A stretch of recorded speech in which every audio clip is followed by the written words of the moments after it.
Baikar Subuhan Batam. Nah, itulah Pak. Orang ini jam 1 berangkat, titik kumpul jam 3.30. Kalau dari Sagulung minimal harus bangun jam 2.30.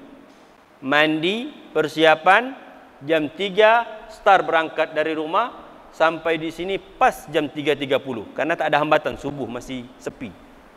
Tunggu sebentar kawan, berbagai. Orang ini ada chapter Pak. Setiap kecamatan, setiap itu mereka berangkat rombongan.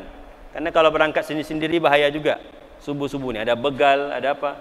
Tapi kalau ada biker subuhan tak berani orang ni. Nah, jadi ini adalah kumpulan komunitas besar. Di sini ada salah seorang di antara kita, beberapa di antara kita yang fisiknya tak sempurna. Oh, ada Bang Ambar. Mana Bang Ambar kita? Oh, tu Pak. Tu jauh tu Pak, dari Pulau Bulu. Saya tanya dia, abang jam berapa berangkat? Kebetulan sekampung dengan saya orang Pulau Bulu, Melayu. Jam 11 malam berangkat, rupanya ke Batam Center dulu. Tak langsung ke Bengkong. Kalau jangan ke Bengkong, siapa yang nunggu di titik kumpul? Jam 11 malam. Dengan beliau tidak sempurna fisiknya, tapi sempurna semangatnya, rindu kepada Allah Subhanahu wa taala. Nah, itulah sekilas Pak. Mudah-mudahan kehadiran biker subuhan hari ini membawa semangat yang kita. Oh Pak Ustaz, saya ni dah tak kuat lagi. Kami bawa anak bikers yang tak bisa berjalan tapi sampai ke masjid. Dari pulau sampai ke masjid. Jadi fisik itu tak menentukan tak sampai ke masjid. Zaman Nabi ada yang buta, minta rukhsah kepada Nabi. Boleh tak aku tak ke masjid ya Rasulullah? Boleh kata Nabi. Tapi sebelum menjawab boleh kata Nabi, kira-kira dengar azan tidak? Dengar. Kalau telingamu masih dengar, datang ke masjid. Nah, orang ini telinganya tak dengar, tapi di WA tahu. Makanya zaman sekarang ini Pak, kalau tak dengar telinga, tapi kalau masih WA berbunyi, datanglah ke masjid. Bapak Ibu yang dirahmati Allah Subhanahu wa taala. Itulah sekilas. Nanti untuk lebih akrabnya, berbincang-bincanglah sambil ngopi. Berbicara bagaimana sejarah biker subuhan ini sudah yang ke-2 tahun. Ya. Hampir 2 tahun berjalan di kota Batam. Ini anak-anak muda semua nih Pak. Jadi besok kalau Bapak punya anak pengen motor, jangan dibelikan kalau tak ada kartu identitas menjadi anak biker subuhan. Kalau sekarang kan vaksin Pak. Kalau di biker subuhan beda. Kalau ingin punya motor, kau harus punya kartu identitas anak biker subuhan kota Batam. Jadi kalau Bapak besok kalau anak ingin beli motor, kau harus gabung di biker subuhan supaya tahu motor itu parkirnya di masjid, bukan parkirnya di kafe-kafe. Inilah istimewanya anak biker subuhan. Baiklah, itulah sekilas singkat tentang biker subuhan. Hari ini ramai. Ini belum lama hari Rabu ya. Rabu kemarin juga ramai di masjid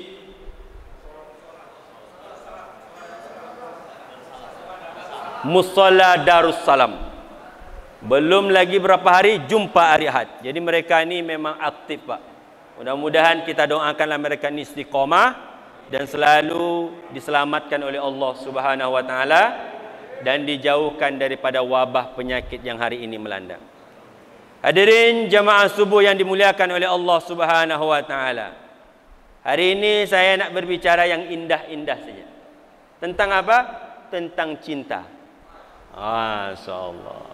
Ni kalau yang muda dengar cinta ni Pak bergejolak jiwa. Ada yang lagi sedang jatuh cinta. Kalau bicara tentang cinta, ada cinta seorang ayah kepada anaknya. Sayang kita. Ada seorang anak yang rindu dengan orang tuanya karena cinta kedua orang tuanya. Ada yang perantau-perantau. Rindu, cinta, sayang. Ada yang sayang dengan sahabatnya dari kecil dengan dia. Nah, perkara cinta ini memang perkara yang tak ada habis-habisnya. Tapi berbeda cinta orang yang beriman. Ada orang yang sedang jatuh cinta kepada seorang wanita. Kemanapun kakinya melangkah, yang nampaknya wajah wanita itulah. Kemana mata memandang, ditengoknya awan, wajah dia juga yang terbayang. Bahkan ditengok kerbau pun wajah dia juga yang terbayang. Maka ada istilah kata orang, cinta itu buta. Tapi orang yang beriman tak buta cintanya. Ini beda kalau orang beriman jatuh cinta. Maka cinta orang yang beriman itu diungkapkan Allah, walladzina amanu asyaddu hubbalillah, bahwa orang yang beriman itu lebih berat cintanya kepada Allah. Kira-kira hati kita ni rindu dengan Allah, cinta dengan Allah, kira-kira dimanapun kita berada, ingat tak dengan Allah Subhanahu wa ta'ala? Iman sudah, percaya kepada Allah. Islam sudah. Ada yang belum sempurna, yang bernama ihsan. Ihsan itu apa? Seakan-akan melihat Allah, kalaupun tak melihat Allah, Allah melihat kita. Jadi cinta ini refleksi daripada ihsan. Kalau jatuh cinta kepada Allah, hatinya yang diisi itu hanya Allah. Yuhibbuhum wa yuhibbuna. Allah mencintai mereka dan mereka mencintai Allah. Ini baik kersubuhan dalam bentuk kecintaan kepada Allah. Kalaulah tak ada cinta, tak mungkin sampai ke sini. Yang dicari tak ada. Yang ditengok orang masih tidur. Saya tidur cuma 1 jam. Jam 12 baru tidur. Jam 12.30 bangun. Karena takut jangan sampai tak terbangun. Kan repot juga kalau tak terbangun saya. Mana ustaz dia ni? Ni ustaz ceramah aja, solat subuh tak ikut katanya. Saya kalau sudah diundang Pak, dapat telefon, "Ustaz, ya, bisa ngisi subuh ini?" InsyaAllah bisa. Itu Pak kadang-kadang tak tidur saya. Saking ingin bersama dengan para biker subuhan. Jam 2.30 bangun, anak bangun, kita pun bangun. Dia tak mau pula dengan ibunya. Abi, pok. Kita pok baru dia tidur lagi. Nanti setengah jam bangun lagi. Jam 2.30 dah bangun. Mandi. Sampai sini. Maka anak biker sebelum sampai sini mandi dulu. Ada yang tak mandi? Sayang kalau tak mandi, biar segar. Supaya semangat. Habis mandi, solatlah tahajud dulu 2 rakaat. Jangan asyik nak balas WA aja. Bro, bangun. Berangkat, solat tahajud dulu 2 rakaat. Minimal kata Nabi, an ahabbal amali ilallah adwamuhu wa in qalla. Allah tu cinta terhadap suatu amal yang terus menerus, walaupun solat tahajudnya sekali seminggu, pas acara jadual biker subuhan, wa in qalla, walaupun sedikit, asalkan continue. Bukan solat tahajud hari ini dari mulai setengah malam sampai pagi, besok tahajud lagi, demam. Sikit-sikit, pelan-pelan. Maka cinta orang beriman lebih berat kepada Allah Subhanahu wa ta'ala. Cerita Nabi Ibrahim, cinta kepada anak, Allah cemburu. Bapak Ibu, kalau kita ni berat cinta selain kepada Allah, Allah tu cemburu. Allah berikan ujian. Sejauh mana dia mencintai aku, kata Allah. Nabi Ibrahim diberi ujian. Cinta mengharapkan seorang anak, Allah uji, cemburu Allah. Allah ni tak mau diduakan, Pak. Bapak Ibu, kalau pernah jatuh cinta, sayang dengan istrinya, istri tak pernah mau mendua. Maka kalau cerita poligami paling marah dia. Allah apalagi maha cemburu Allah. Bapak Ibu yang dimuliakan oleh Allah Subhanahu wa ta'ala. Oleh karena itu, tanamkan rasa cinta kepada Allah. Bagaimana caranya? Ada 2 jalan. Yang pertama, kosongkan hati kita selain Allah Subhanahu wa ta'ala. Contohnya ibarat tanaman. Tanah sebelum ditanam, dibersihkan dulu dari rumput dan kayu, dari duri, dibersihkan. Kalau kita ingin tanam bercocok tanam, tanah itu dibersihkan dari rumput dulu dengan duri dan lain sebagainya. Makanya kata Allah, kulillah thumma zarhum, katakanlah Allah, kemudian tinggalkan mereka. maka dunia ini tinggalkan. Isilah hati ini oleh Allah. Yang kedua, ma'rifat. Ma'rifat ini maknanya setelah tanah itu dibersihkan, dikosongkan, tak ada yang lain terkecuali Allah Subhanahu wa taala di dalam hati, baru ditanam benihnya. Baru ditanam benih, disiram.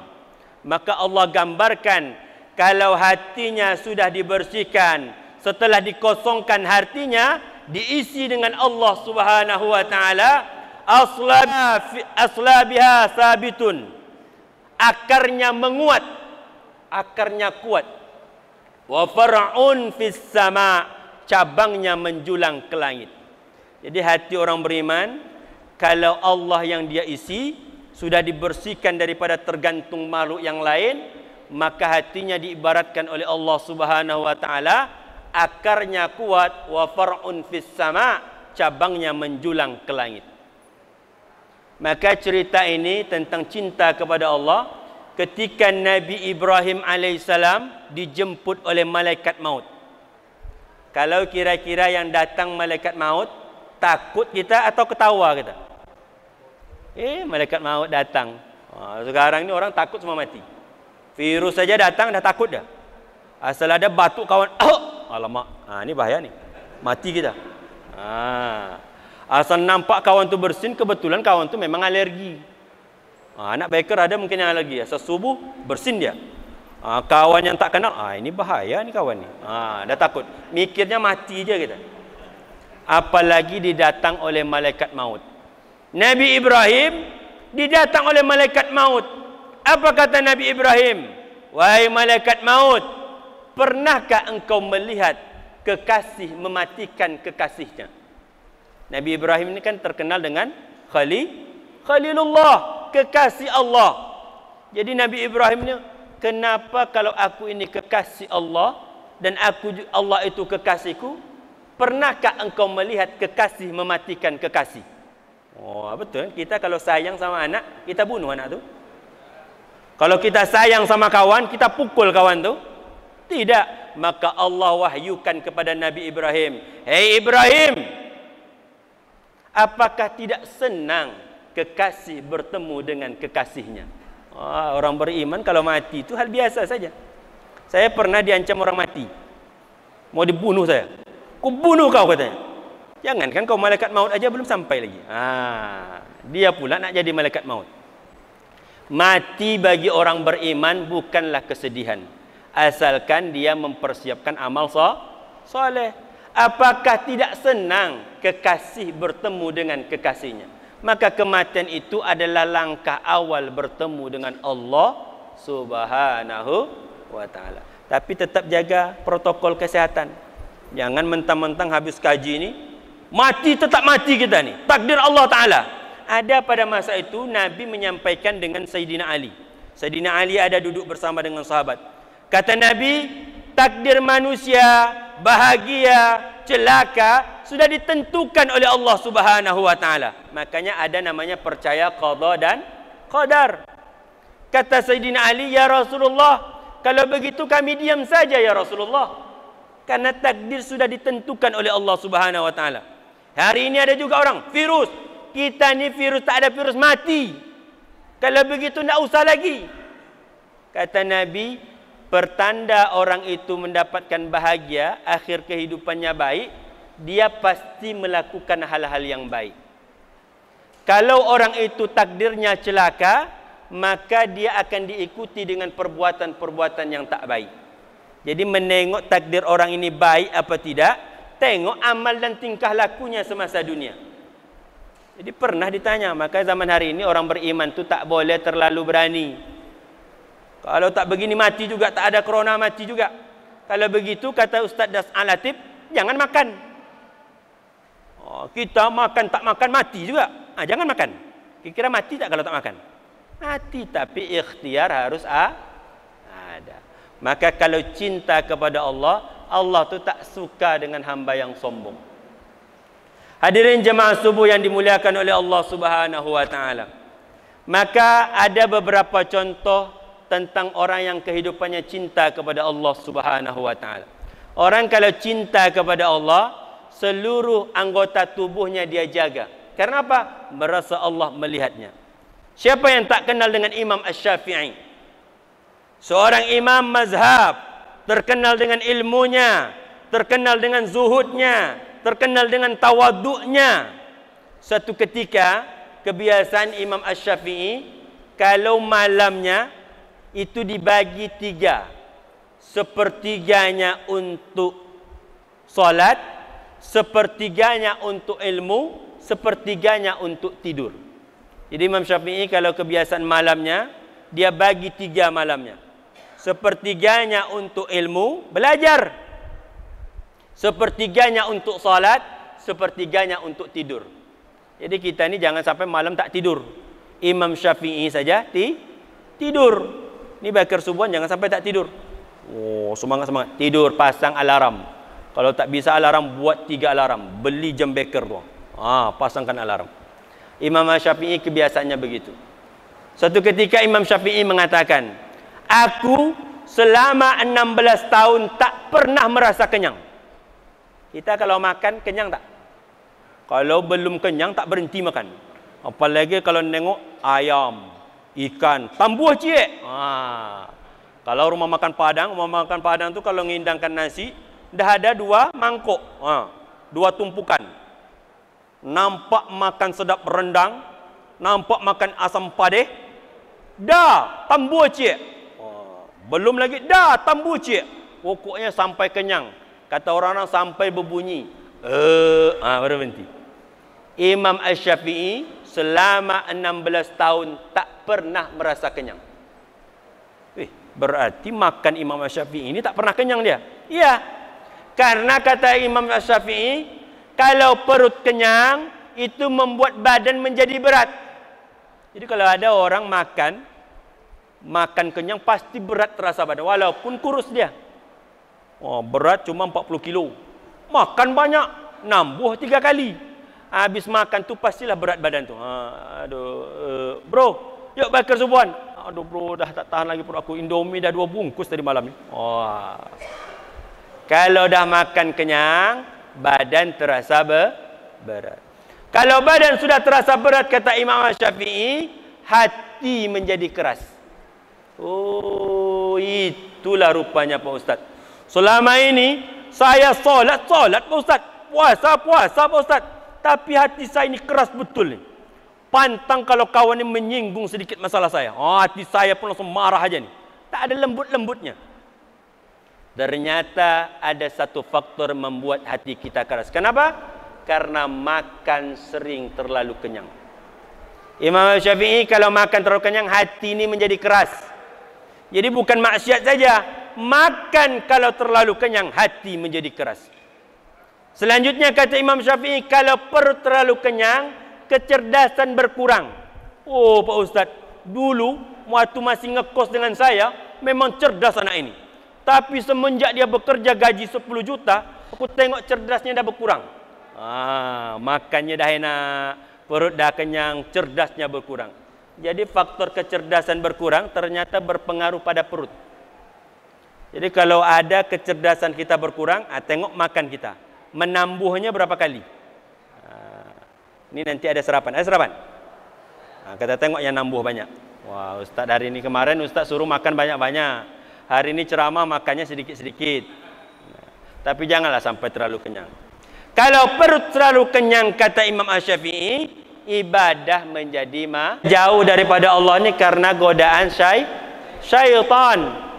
Kata Nabi SAW, inna syaitana qad aisa ay ya'budahul musalluna fi jaziratil Arab. Kata Nabi, sesungguhnya syaitan itu putus asa. Syaitan ni pernah putus asa juga. Kenapa dia putus asa? Putus asa menggoda orang yang solat. Jadi kalau orang yang dah solat ni, syaitan dah malas nak goda. Kenapa? Apalagi kalau takbir. Takbir! Takbir! Biar bangun Pak. Memang kadang-kadang orang yang ngantuk ni perlu kita teriak sikit. Karena ngantuk mereka ni tak tidur. Kata Nabi, sesungguhnya syaitan itu putus asa menggoda orang yang solat. Walakin, tapi kata Nabi sallallahu alaihi wasallam, tahrishu bainahum. Syaitan ni tak putus asa mengadu domba. Kita lihat hari ini, komunitas berbagai macam sahabat kita, baik Kersubuhan, sahabat hijrah, komunitas majlis taklim, dah banyak. Susah setan tu menggoda, tapi setan tak pernah putus asa mengadu domba. Ini yang sudah mulai bagus ibadahnya, solat subuhnya bagus, berada di komunitas baik Kersubuhan, nanti dia akan adu domba antara satu komunitas dengan komunitas yang lain. Dulu susah ngumpulnya, sekarang mudah, tak perlu ditawar, dapat informasi langsung gabung. Oh, ini satu bentuk gerakan untuk cinta kepada Allah. Tanda bukti dia cinta kepada Allah, dia tunaikan panggilan Allah Subhanahu wa taala. Kalau bos panggil, kita datang. Kalau Allah panggil, mestinya harus pun datang. Nah, maka jagalah komunitas baik Kersubuhan. Ibu-ibu punya majlis taklim, jaga komunitas majlis taklim. Syaitan ni tak goda orang yang solat, tapi dia menggoda, menghasut, mengadu domba antara orang-orang yang solat. Jadi jangan pernah merasa aman. Setiap kita ni selalu dikawal oleh satu setan. Suatu ketika Aisyah radhiyallahu an, isteri Nabi Muhammad sallallahu alaihi wasallam, Nabi keluar dari rumah Aisyah. Aisyah ni cemburu dia. Melihat Aisyah cemburu dengan tingkah laku yang berbeda, Nabi terasa, oh, ada yang lain dengan istriku. Jadi kalau suami yang baik itu, dia bisa merasakan tingkah laku istrinya. Kalau agak mulut-mulutnya agak merah-merah, itu berarti kurang duit. Bang, dia senyum tapi gigi rapat. Baca gaya. Nabi faham betul dengan istrinya. Menengok Aisyah bertingkah laku berbeda, Nabi bertanya, ya Aisyah, ya Humairah, apa gerangan yang terjadi dengan dirimu? Apakah engkau cemburu? Aisyah menjawab, wahai Rasulullah, mana mungkin aku tak cemburu denganmu, wahai Rasulullah.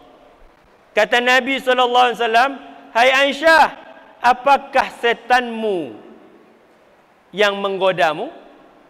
Aisyah kaget. Setanmu? Wah, ya Rasulullah, apakah setan mengikutiku? Ya, kata Nabi, setiap kita, anak Adam ini, akan diikuti oleh satu setan. Lalu Aisyah bertanya, apakah dengan dirimu juga ada setan yang menggodamu, ya Rasulullah? Yang mengikutimu? Ada, tapi Allah menyelamatiku sehingga setan tak mampu menggodaku. Maka kita ni pastilah ada setan ni. Setiap kita ni ada setan. Setan ni tak pernah mati. Bapak bayangkan sejak Nabi Adam hidup, setan tu tak mati-mati dia. Allahumma rzuqni habbaka, ya Allah anugerahkanlah cintaku padamu. Jadi doa kepada Allah, minta supaya kita ni cinta kepada Allah. Jangan nak berdoa jumpa jodoh aja. Ya Allah, jodohkanlah aku dengan dia. Cintaku sampailah kepada dia. Lupa pula mendoakan cinta kepada Allah. Berdoa, ya Allah, anugerahkan cintaku kepadaku. Wa hubba man yuhibbuka, dan cintailah aku kepada orang-orang yang mencintaimu. Jadi kalau nengok orang yang soleh, ya Allah, cintalah aku kepada orang yang soleh. Karena orang yang soleh itu cinta kepada Allah. Wa marzuqni ila habbika, ya Allah, dekatkanlah aku kepada sesuatu yang membuat aku cinta kepadamu. Salah satunya baik Kersubuhan. Ya Allah, istiqomahkanlah ya Allah di baik Kersubuhan ini. Karena di baik Kersubuhan ini, ya Allah, karena semakin dekat. Dulu aku tak pernah datang ke masjid, sekarang datang ke masjid. Dulu nengok masjid depan rumah tu aja, sekarang keliling Batam tahu rupanya banyak masjid. Dulu kita sangka masjid tu cuma satu aja kat rumah tu. Rupanya di Batam ni ratusan masjid. Jumpa masjid Fudalah. Oh, rupanya besar luar biasa. Parkirnya besar, jemaahnya banyak. Hari ini, tak tahulah kemarin-kemarin Pak. Mudah-mudahan setelah hari ini jemaah di Masjid Al-Fudalah ini semakin ramai, terutama diisi oleh anak-anak muda. Kalau yang dah tua-tua wajar saja. Dah tak lama lagi. Itu pun masih alhamdulillah ada juga yang dah tua, tak sadar juga datang ke masjid. Nanti kalau dah meninggal, dah mati minta solat di masjid. Masih hidup tak pernah solat ke masjid. Besok tak usah bawa ke masjid. Dulu kita panggil ke masjid, hayya 'alas salah. Itu tak perlu solat tu. Kaji aku dah makrifat dah tinggi ni. Sekarang ini dah banyak kaji orang tinggi je. Tak setinggi apa tak tahu kita. Solat lah tak wajib lagi. Ke Mekah pun tak wajib lagi. Asal ingat Allah dah cukup kata. Mudah-mudahan kita terjauh daripada hal itu. InsyaAllah, mudah-mudahan gerakan Baikar Subuhan ini bermanfaat buat pengurus masjid di sini, para jamaah di sini. Mudah-mudahan doakan kita untuk saling mencintai dan semoga kita selalu mencintai Allah Subhanahu wa taala. Saya akhiri dengan ilal liqa fi fursatin ukhra insyaallah. Assalamualaikum warahmatullahi wabarakatuh.